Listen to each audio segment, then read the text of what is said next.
ತಂದೆಯೊಂದಿಗೆ ಹೊಲದಲ್ಲಿ ಕೆಲಸ ಮಾಡುತ್ತಿದ್ದ ಯುವಕನಿಗೆ ಹಾವು ಕಚ್ಚಿದೆ. ಕೂಡಲೇ ಅದೇ ಹಾವಿನೊಂದಿಗೆ ಆಸ್ಪತ್ರೆಗೆ ಬಂದು ಚಿಕಿತ್ಸೆಗೆ ದಾಖಲಾದ ಘಟನೆ ನಡೆದಿದೆ. ಹುಬ್ಬಳ್ಳಿ ತಾಲೂಕಿನ ಇಂಗಳಗಿ ಗ್ರಾಮದಲ್ಲಿ ಈ ಘಟನೆ ನಡೆದಿದೆ. ಹಾವು ಕಚ್ಚಿಸಿಕೊಂಡ ಯುವಕ ಫಕ್ಕೀರಪ್ಪ ಅಣ್ಣಿಗೇರಿ ಎಂಬ ಯುವಕ ನಿನ್ನೆ ಸಂಜೆ 5 ಗಂಟೆ ಸುಮಾರಿಗೆ ಫಕ್ಕೀರಪ್ಪ ಅಣ್ಣಿಗೇರಿ ಎಂಬ ಯುವಕ ತನ್ನ ತಂದೆ ಜೊತೆ ಶೇಂಗಾ ಕೀಳಲು ಹೋಗಿದ್ದ. ಈ ವೇಳೆ ಫಕ್ಕೀರಪ್ಪ ಅಣ್ಣಿಗೇರಿ ಅವರಿಗೆ ಹಾವು ಕಚ್ಚಿದೆ. ಹಾವು ಕಚ್ಚಿದ ಕೂಡಲೇ ಹಾವಿನ ತಲೆ ಜಜ್ಜಿ ಕೊಂದಿದ್ದಾನೆ. ನಂತರ ತಂದೆ ಜೊತೆ ಆಸ್ಪತ್ರೆಗೆ ಬಂದು ಅಡ್ಮಿಟ್ ಆಗಿದ್ದಾನೆ. ವೈದ್ಯರಿಗೆ ಹಾವನ್ನ ತೋರಿಸಿ ಇದೇ ಹಾವು ಕಚ್ಚಿದೆ, ಚಿಕಿತ್ಸೆ ಕೊಡಿ ಅಂತ ದಾಖಲಾಗಿದ್ದಾನೆ. ಹುಬ್ಬಳ್ಳಿಯ ಕಿಮ್ಸ್ ಆಸ್ಪತ್ರೆಯಲ್ಲಿ ಯುವಕನಿಗೆ ಚಿಕಿತ್ಸೆ ಮುಂದುವರೆದಿದೆ.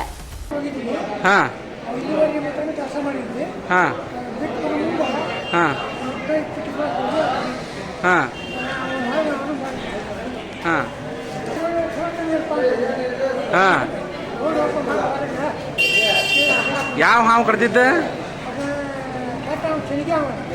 ಹೌದಾ?